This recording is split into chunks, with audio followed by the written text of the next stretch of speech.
Hello friends, मैं हूं पूनम और स्वागत है आपका आपके अपने चैनल जेपीएससी स्पेशल में। फ्रेंड्स, आज के इस वीडियो में हम लोग झारखंड में वन्य प्राणी क्षेत्र के बारे में जानेंगे, जो आपके एग्जाम पॉइंट ऑफ व्यू से बहुत बहुत इंपॉर्टेंट है। यहाँ से आपके एग्जाम में एक न एक क्वेश्चन तो पक्का बनेंगे ही बनेंगे, इसलिए आप इसको ध्यान से देखेंगे। तो चलिए वीडियो को शुरू करते हैं। झारखंड में वन्य प्राणी क्षेत्र। झारखंड में एक राष्ट्रीय उद्यान है, आपको पता होगा, और 11 वन्यजीव अभयारण्य हैं। इसके बारे में पढ़ने से पहले मैं यहाँ पे राष्ट्रीय उद्यान और वन्यजीव अभयारण्य के बीच बेसिक डिफरेंस को स्पष्ट करना चाहती हूँ। दोनों में अंतर क्या है, राष्ट्रीय उद्यान किसे कहते हैं और वन्यजीव अभयारण्य किसे कहते हैं। राष्ट्रीय उद्यान पूरी तरह से सरकारी नियंत्रण में होता है। यहाँ पर किसी भी मानव का प्रवेश वर्जित होता है। ये पूरा का पूरा एरिया रेस्ट्रिक्टेड होता है। मान लिया ये कोई राष्ट्रीय उद्यान है, यहाँ पे किसी भी तरह के मानव का घुसना वर्जित है और इसका एरिया पूरी तरह से स्पष्ट होता है। आपको यहाँ पे जाना ही नहीं है, यहाँ पर जाने की पूरी मनाही होती है। ये पूरी तरह से रेस्ट्रिक्टेड एरिया होता है। और मान लिया आप बाई चांस चले गए यहाँ पर और आपके साथ किसी तरह की घटना हो गई या फिर वन्यजीव प्राणियों ने आप पे अटैक कर दिया, तो इसकी जिम्मेवारी सरकार कभी नहीं लेगी, क्योंकि यहाँ पर पहले से ही कहा गया है कि इस एरिया में आपको जाना नहीं है। ठीक है, ये होता है राष्ट्रीय उद्यान। दूसरा है वन्य जीव अभयारण्य। वन्य जीव अभयारण्य में आंशिक रूप से छूट होती है कि आप वहां पे जा सकते हैं और आपको निजी कार्यों की अनुमति होती है, लेकिन आप किसी भी तरह से किसी भी एंगल से पर्यावरण को नुकसान नहीं पहुंचा सकते हैं। जैसे आप वहां गए, आप पत्ता चुन सकते हैं, सूखी हुई लकड़ियां गिरी हुई आप उसको चुन के ला सकते हैं, लेकिन अगर आप पेड़ काटना चाहें तो इसकी अनुमति आपको नहीं मिलेगी। ठीक है, तो ये अंतर है राष्ट्रीय उद्यान और वन्यजीव अभयारण्य में। और इनका एरिया, वन्यजीव अभयारण्य का एरिया स्पष्ट नहीं होता है, लेकिन राष्ट्रीय उद्यान का एरिया पूरा स्पष्ट होता है कि आप वहां बिल्कुल जा ही नहीं सकते। ठीक है, आगे चलते हैं। भारत सरकार ने सन 2001 में पूर्वी सिंहभूम में भारत का पहला गज आरक्षण स्थापित किया। एलिफेंट रिजर्व 2001 में पूर्वी सिंहभूम जिले में स्थापित किया गया। अगला पॉइंट है, साहेबगंज में नेचर क्लब के द्वारा राजमहल जीवाश्म उद्यान विकसित किया गया है। राजमहल जीवाश्म उद्यान का स्थापना नेचर क्लब ने किया है और ये है कहाँ पे, तो ये है साहेबगंज में। ये हम लोग जानते हैं बेतला नेशनल पार्क के बारे में। बेतला नेशनल पार्क झारखंड का एकमात्र टाइगर रिजर्व है। इसकी स्थापना सन 1986 ईस्वी में हुई थी और ये लातेहार जिले में है।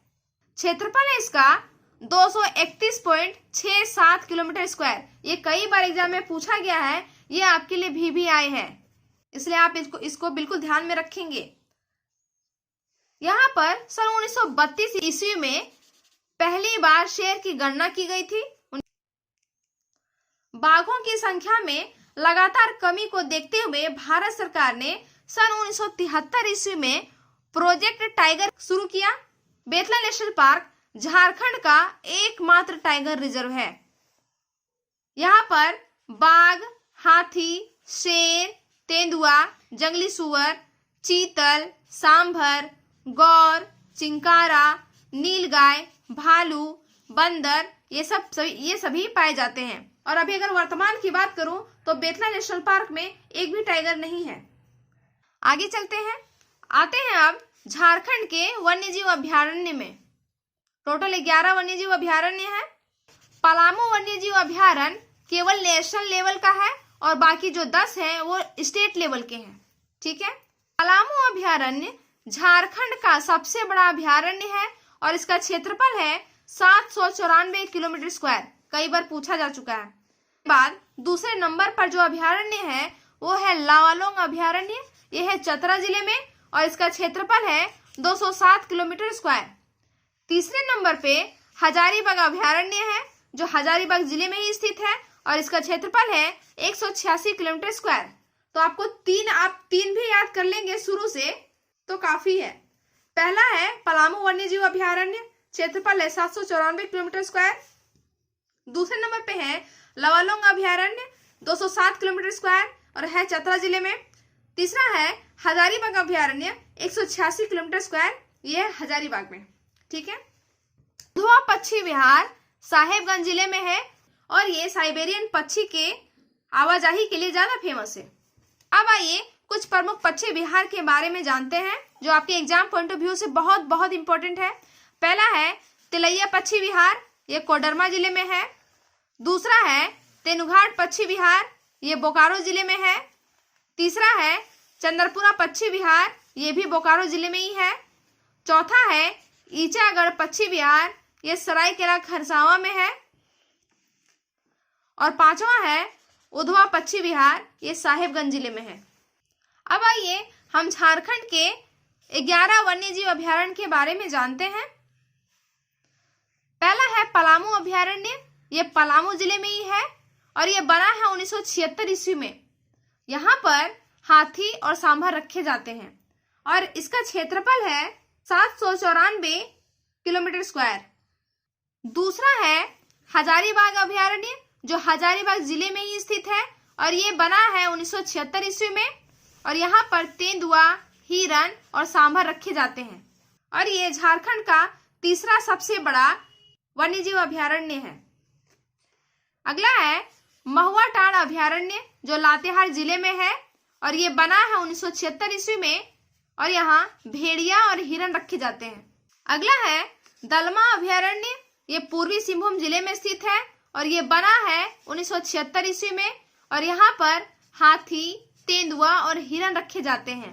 दलमा अभयारण्य का क्षेत्रफल है 193 किलोमीटर स्क्वायर। महुआ टांड़ भेड़िया अभयारण्य का क्षेत्रफल है 63 किलोमीटर स्क्वायर।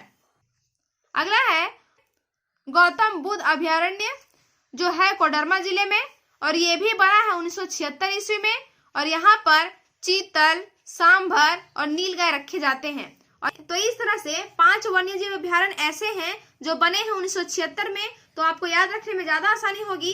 जैसे पलामू अभयारण्य 1976, हजारीबाग अभयारण्य 1976, महुआ टांड़ 1976, दलमा 1976 और गौतम बुद्ध अभयारण्य भी 1976। आगे चलते हैं तोपचांची अभयारण्य, ये है धनबाद जिले में और बना है 1978 ईस्वी में। यहाँ पर तेंदुआ, हिरन और भालू रखे जाते हैं और इसका क्षेत्रफल है 8.75 किलोमीटर स्क्वायर। अगला है लावालुंग अभयारण्य जो चतरा जिले में है और ये भी बना है 1978 ईस्वी में। यहाँ पर बाघ, तेंदुआ, हिरन और नीलगाय रखे जाते हैं और इसका क्षेत्रफल है 207 किलोमीटर स्क्वायर और ये झारखंड का दूसरा सबसे बड़ा वन्यजीव अभयारण्य है। अगला है पारसनाथ अभयारण्य जो गिरिडीह जिले में है और ये बना है 1981 ईस्वी में।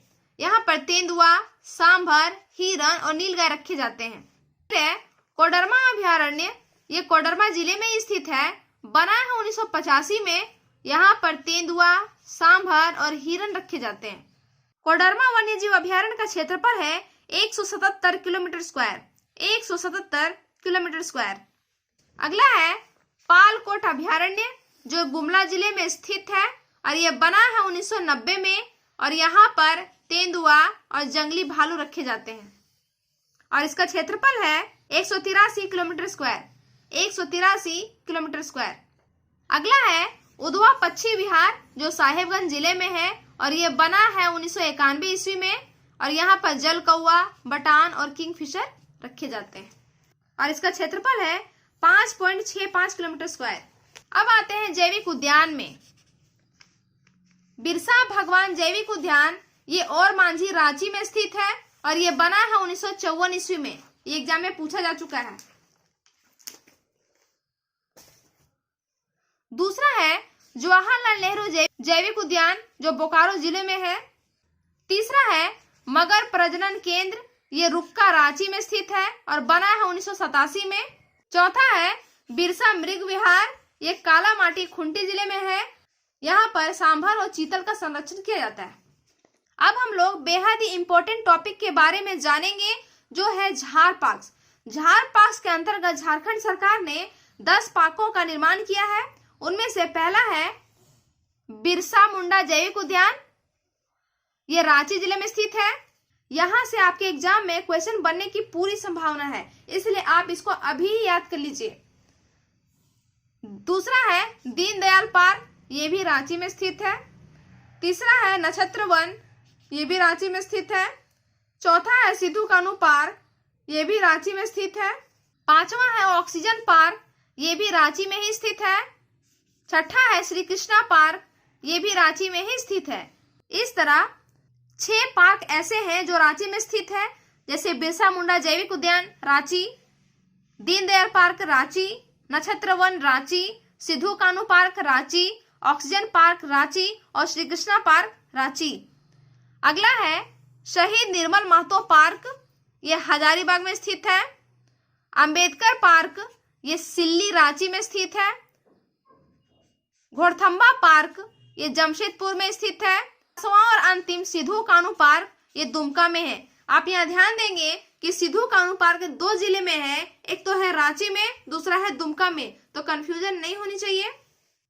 उम्मीद करती हूँ फ्रेंड कि आपको इसे याद करने में सुविधा हुई होगी। अगर वीडियो अच्छा लगा हो तो चैनल को लाइक, शेयर और सब्सक्राइब जरूर कीजिएगा। मिलते हैं फ्रेंड्स अगले वीडियो में, तब तक के लिए अपना ख्याल रखिएगा। Goodbye, take care.